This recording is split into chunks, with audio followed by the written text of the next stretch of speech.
Clarisse Beaufort n'était pas une femme ordinaire. À 42 ans, elle avait franchi les obstacles les plus durs avec une détermination farouche, et son nom était désormais synonyme de rigueur et de justice au sein de l'appareil judiciaire. Elle n'était pas simplement juge, elle était juge en chef de la Cour d'appel de l'État, l'une des plus hautes fonctions qu'une femme noire puisse espérer atteindre dans un monde où la majorité des visages dans les salles d'audience étaient blancs et privilégiés. Sa carrière avait été bâtie sur des principes de justice égalitaire, mais aussi sur une résilience sans faille face à l'adversité. Née dans un quartier populaire, Clarisse avait été élevée par une mère qui lui enseigna dès son plus jeune âge qu'aucun objectif n'était trop grand pour elle. « Ne laisse jamais quelqu'un te dire ce que tu peux ou ne peux pas être », lui disait sa mère, une enseignante, en l'encourageant à exceller dans chaque domaine qu'elle abordait. Mais même avec un tel soutien, Clarisse savait que sa couleur de peau allait toujours être un facteur déterminant dans ses interactions avec le monde extérieur. La société, même moderne, lui réservait encore souvent des traitements inéquitables. De ses premières années à l'université, où elle avait été la seule femme noire de sa promotion en droit, jusqu'à ses années de pratique en tant qu'avocate, Clarisse avait toujours dû travailler 2 fois plus dur pour prouver sa valeur. Lorsqu'elle devint juge, ce combat pour la reconnaissance ne s'était pas arrêté. Chaque décision qu'elle rendait était scrutée de près, parfois sous un microscope, souvent avec scepticisme, voire condescendance, de la part de ceux qui se demandaient si une personne noire, une femme, pouvait réellement être apte à une telle responsabilité. Mais Clarisse ne se laissait jamais abattre. Son indépendance d'esprit et sa confiance en sa propre expertise faisaient taire les doutes qui pouvaient émaner des milieux plus conservateurs et traditionnellement dominés par des hommes blancs.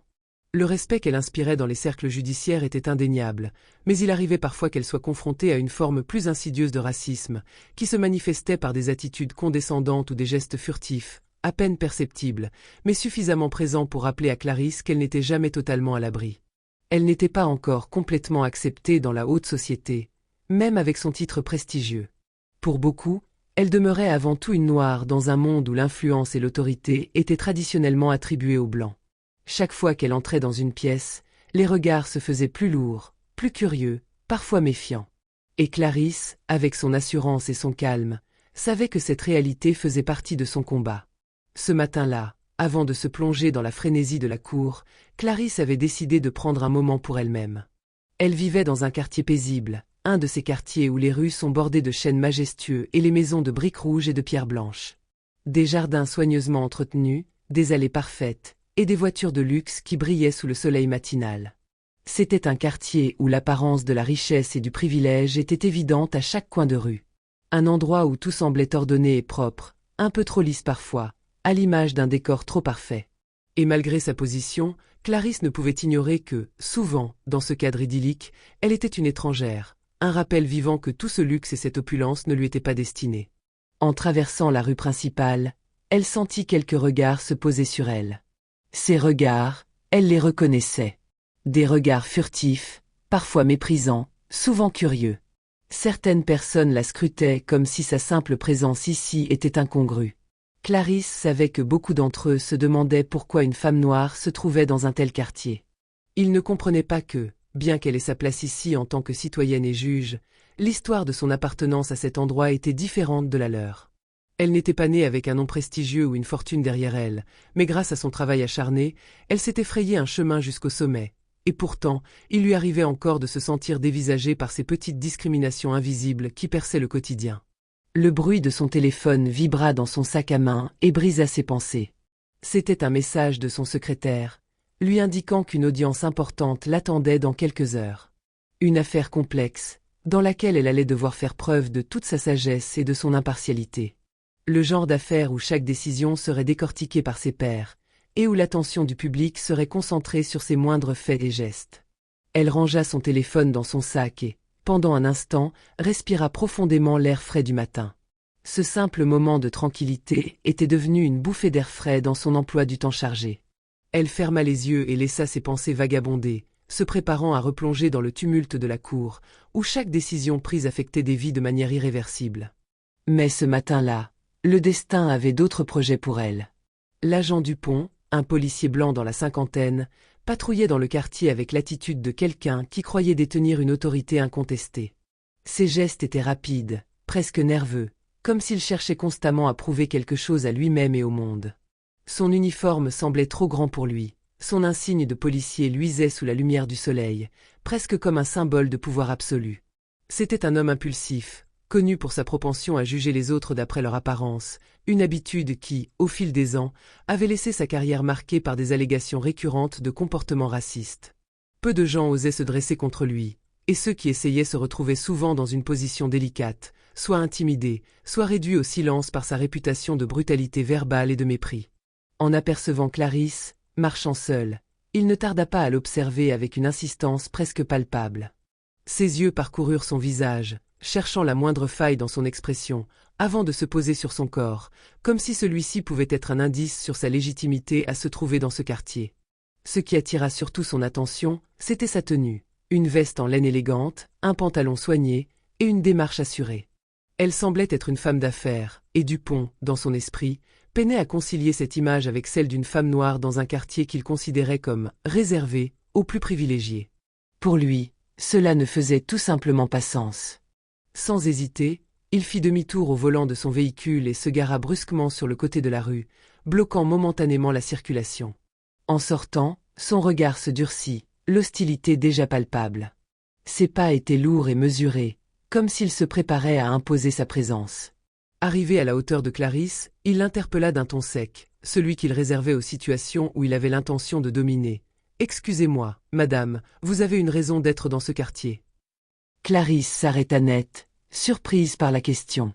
Elle n'avait rien vu qui puisse la mettre en danger, jusqu'à cet instant précis. « Je vis ici. » Pourquoi cette question ? Répondit-elle, sa voix calme mais teintée d'une perplexité évidente. Elle savait que cette situation était un test, un examen de sa patience et de son calme, mais elle ne s'attendait pas à ce qu'il réagisse de cette manière. Dupont, sans détourner son regard de son visage, se montra plus agressif, ses mots pleins de condescendance. « J'ai des doutes. Vous savez, des gens comme vous n'avez pas vraiment votre place dans ce genre de quartier.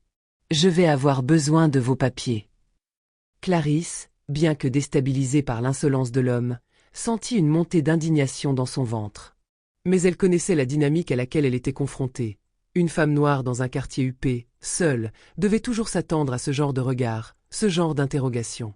Cependant, sa position sociale la protégeait souvent. Elle était habituée à ce genre de méfiance injustifiée, mais elle n'avait jamais imaginé que quelqu'un oserait l'interpeller ainsi, sans raison valable. Rétrogradée à l'image d'une simple citoyenne au regard suspect, elle sentit qu'elle devait réagir sans perdre son calme. Elle se redressa, assurée et froide. « Je suis juge en chef à la Cour d'appel de l'État. Voici ma carte professionnelle. » Elle tendit la carte avec une aisance qui trahissait son expérience dans des situations où l'autorité était remise en question. Mais Dupont ne se laissa pas désarmer. Il repoussa la carte d'un geste brusque, comme si son propre orgueil en était menacé. « Peut-être que vous êtes juge, mais vous n'avez pas votre place ici. Montrez-moi aussi vos papiers d'identité. Je n'aime pas les surprises. » Ces mots étaient tranchants, empreints d'une arrogance qui laissait peu de place à la discussion. Clarisse, choquée par l'insolence du policier, sentit une lueur d'incompréhension traverser son esprit. Comment un homme pouvait-il être si obstiné dans son ignorance et son jugement? Mais elle savait aussi que la situation pouvait déraper rapidement si elle perdait son calme. Elle avait observé ce genre de scène trop souvent, où la raison se noyait dans une mer de préjugés. Elle s'empara de son porte-carte, prit une profonde inspiration et, avec une maîtrise totale de ses émotions, lui tendit une autre carte, celle de son identité officielle.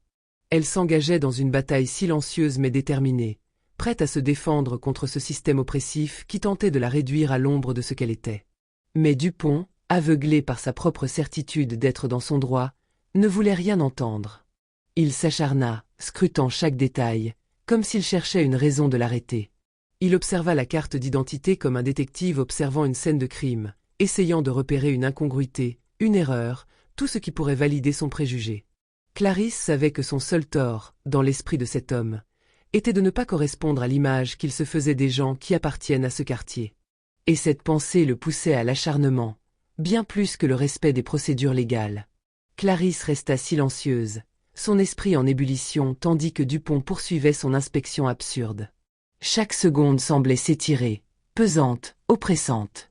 C'était comme si le temps lui-même ralentissait en réponse à l'injustice qui se déroulait sous ses yeux. Ce qui aurait dû être une interaction banale entre un citoyen et un agent de l'ordre se transformait en un affrontement où sa dignité était attaquée, et son statut ignoré. Elle savait que ses titres et son rôle de juge en chef, sa carrière et son expertise en droit, n'avaient aucune valeur face à un policier aussi borné et aussi aveuglé par ses préjugés. Mais il y avait une chose qu'il ignorait, et que Clarisse n'oubliait jamais. Sa position de pouvoir ne reposait pas uniquement sur ses titres, mais sur sa capacité à faire face à l'injustice avec fermeté et intelligence. Elle se tenait droite, concentrée, avec une sérénité froide et calculée. Elle savait que, face à ce genre de mentalité, la colère ne ferait qu'aggraver la situation. Elle savait aussi que, dans des moments comme celui-ci, garder son calme était plus puissant que tout. Le dernier mot serait le sien. Elle en était convaincue. Il suffisait qu'elle attende le bon moment pour faire éclater la vérité. « Vous ne pouvez pas faire ça, dit-elle soudainement, sa voix se durcissant, prenant une ampleur autoritaire qui fit vibrer l'air autour d'eux. « Je suis juge en chef, et ce que vous faites ici, c'est un abus de pouvoir. Vous allez vous retrouver en difficulté. » Ces mots étaient choisis avec soin, prononcés avec la certitude d'une professionnelle qui connaît les limites de la loi, mais aussi avec une menace implicite de conséquences juridiques graves. Elle ne cherchait pas à crier ou à se laisser emporter par l'émotion, elle voulait que chaque mot pèse, qu'il s'imprime dans l'esprit de Dupont comme une promesse. Dupont la toisa alors, son regard devenant plus froid et plus calculateur. Il essaya de garder son air supérieur, mais un brin de doute se glissa dans ses yeux, imperceptible, mais indéniablement présent. L'arrogance de son comportement commençait à vaciller face à l'autorité calme de Clarisse, et il ne pouvait ignorer la réalité de sa position. Cependant, avant qu'il puisse réagir, ou même tenter de faire une remarque cinglante pour rétablir son contrôle, un bruit de moteur fit écho dans l'air. Clarisse tourna la tête, et son regard se posa sur une voiture noire de luxe qui venait de s'arrêter à quelques mètres.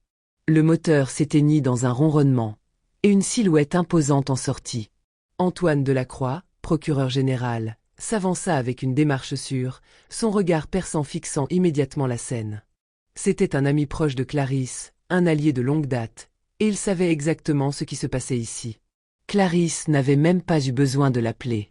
Il connaissait les enjeux de cette situation, et il comprenait immédiatement le type d'abus qu'elle venait de subir.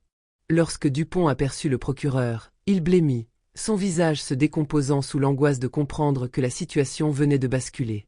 Le procureur général, une figure influente dans le système judiciaire, était désormais témoin de son abus de pouvoir. Et cela n'augurait rien de bon pour lui. Les jeux étaient faits. Clarisse, implacable, tourna la tête vers Dupont avec un sourire glacé qui contrastait profondément avec la situation. Elle était calme, mais sa présence dégageait une force tranquille et imparable. « Je vais porter plainte contre vous pour abus de pouvoir et discrimination raciale. Vous allez le regretter amèrement. » Ces mots frappèrent Dupont comme une gifle silencieuse. Il n'avait pas anticipé une telle réaction, surtout de la part d'une femme qu'il avait cru facile à intimider, à faire plier sous le poids de ses préjugés et de son pouvoir. Mais Clarisse n'était pas ce genre de personne. Elle ne se laisserait pas écraser. Le policier resta figé, son regard vacillant entre la voiture du procureur, l'alliance professionnelle entre lui et Clarisse, et l'immensité de l'erreur qu'il venait de commettre. Il se rendait compte que sa tentative de domination ne ferait que s'effondrer sous le poids de la loi et des principes qu'il était censé défendre, mais qu'il méprisait dans ses actes. Sa posture se relâcha légèrement, signe qu'il savait qu'il avait perdu cette bataille, mais l'orgueil de Dupont n'était pas si facilement brisé. Pourtant, il savait que ce qu'il venait de faire était irréversible. Clarisse, quant à elle, ne montrait aucun signe de triomphe excessif. Elle savait que la vraie victoire ne résidait pas dans la confrontation publique de ce moment, mais dans les conséquences juridiques qu'elle allait provoquer. Elle avait affronté l'abus de pouvoir avec dignité, et maintenant, la roue de la justice allait tourner. Elle attendait patiemment que Dupont se rende compte de la profondeur de son erreur. La plainte de Clarisse s'abattit comme un coup de tonnerre sur l'entité policière, secouant les fondations de la hiérarchie qui pensait pouvoir passer outre ses actions sans conséquence. Du côté de Dupont, l'impact fut immédiat et dévastateur. Ce qu'il considérait comme une simple interpellation banale venait de se transformer en un scandale retentissant. Il n'avait pas mesuré la portée de son geste. Il avait sous-estimé la force d'une femme qu'il croyait vulnérable, et pire encore, il avait ignoré le poids de ses actions en tant que représentant de l'autorité. En attaquant Clarisse, il n'avait pas seulement humilié une citoyenne, il s'était attaqué à l'un des piliers de la justice elle-même. Les premières répercussions ne tardèrent pas. Un comité d'enquête interne fut rapidement mis en place pour examiner le comportement de Dupont. Au fur et à mesure que les informations affluaient, le passé de Dupont refit surface, jetant une ombre encore plus sombre sur ses actes. Des témoins, des dossiers anciens, et des rapports de ses collègues évoquaient des accusations récurrentes de comportements racistes, d'abus de pouvoir et de partialité flagrante. Les médias commencèrent à relayer l'histoire, et Dupont se retrouva au centre d'un tourbillon médiatique. Ce n'était plus un simple policier faisant son travail, c'était l'incarnation d'un système corrompu, d'une justice biaisée et de la violence systémique qui gangrenait les forces de l'ordre. Clarisse, elle, ne se laissait pas emporter par les tempêtes extérieures. Elle savait que la plainte qu'elle avait déposée n'était qu'un premier pas dans un processus bien plus long. Elle n'avait pas besoin de prouver sa dignité, sa position dans la justice parlait pour elle. Son rôle de juge, son intégrité, et la réputation qu'elle avait méticuleusement bâtie au fil des années la protégeaient. Elle se servait de son pouvoir pour éclairer les zones d'ombre, pour dénoncer le racisme et l'abus de pouvoir au sein des institutions. Mais son combat ne s'arrêterait pas à un seul incident. Elle organisa des rencontres avec des représentants de la communauté, des organisations de défense des droits civiques et des experts sur la question du racisme systémique dans la police. Elle lança une campagne médiatique, cherchant à sensibiliser le public à la nécessité de réformer les pratiques policières, d'instaurer des programmes de formation sur la discrimination raciale, et de rendre des comptes à ceux qui abusaient de leur pouvoir. Le processus judiciaire s'enclencha, et Dupont, de plus en plus acculé, dut faire face à l'inéluctable. Sa carrière, bâtie sur des années d'arrogance et de mépris pour ceux qu'il considérait comme inférieurs, s'effondrait sous le poids des accusations. Chaque jour, les journalistes s'emparaient de l'affaire, explorant en détail ses agissements passés, épluchant les témoignages de ceux qui avaient eu le malheur de croiser sa route. Une enquête publique fut ouverte, et, à chaque révélation, la pression montait sur ses épaules. Ce qu'il avait tenté de faire passer pour une simple incartade policière se révélait être un acte fondamentalement raciste et abusif. La prise de conscience de Dupont, bien que tardive, était lourde. Il avait sous-estimé Clarisse, croyant pouvoir la réduire au silence par sa seule autorité. Il pensait que son statut de policier blanc et âgé suffirait à intimider une femme noire. Mais Clarisse, forte et déterminée, lui avait montré qu'il ne pouvait pas s'en sortir impunément. Cet échec n'était pas une simple erreur administrative. C'était un choix malveillant, un acte de discrimination qui allait non seulement coûter son poste, mais également sa crédibilité et sa liberté professionnelle. Ses collègues et les membres de sa hiérarchie ne pouvaient plus fermer les yeux sur ce qu'il représentait. L'affaire devenait trop grosse, trop médiatisée pour qu'il puisse continuer à le protéger. Pour Clarisse, la victoire dans cette bataille n'était pas une fin en soi, mais le début d'un mouvement plus vaste. Elle savait que son combat pour la justice ne se résumerait pas à la chute d'un seul policier, aussi symbolique fût-elle. Il fallait que cette affaire devienne le catalyseur d'une réforme plus profonde et plus systémique. La campagne qu'elle lança n'était pas seulement un acte de dénonciation, mais une demande de transformation radicale. La police, et les institutions en général, devaient se réinventer. Elle souhaitait que son expérience serve de levier pour des réformes législatives et policières, pour que des cas comme celui-ci ne se répètent plus. Clarisse, victorieuse mais calme, savait que ce n'était qu'un premier pas. Elle avait pris la décision de se battre pour une cause plus grande que sa propre dignité. C'était la lutte contre un système raciste et défaillant qu'elle entendait mener, et elle ne comptait pas s'arrêter à une victoire individuelle. Sa victoire était symbolique, certes, mais elle l'utilisait comme un tremplin pour un changement plus radical et plus durable. Quant à Dupont, il deviendrait un exemple vivant des conséquences de l'arrogance, des préjugés et de l'abus de pouvoir. Il vivrait chaque jour avec la lourde prise de conscience de son erreur. Il avait attaqué la mauvaise personne. Mais, bien plus que cela, il avait attaqué un principe fondamental de la justice, et ce prix-là était bien plus lourd que toute carrière.